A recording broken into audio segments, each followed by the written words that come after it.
tingnan niyo kung paano natin ito gagawin.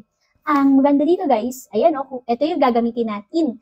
At ilulusot lang natin siya sa butas ng karayom. Nakikita niyo yung butas ng karayom and ayan na.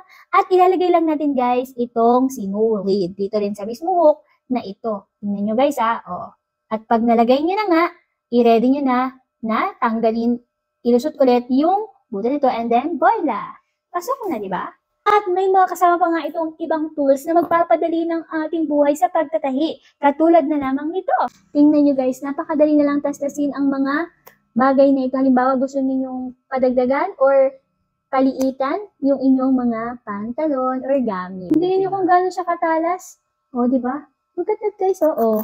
Wow! Napaka-easy! Ito na ang mga kasama niyan sa isang set. Meron na tayong 3 sinulid na may iba't ibang kulay. Meron na tayong pang-tastas, pang-cut, or isang set na iba't ibang laki ng karayom.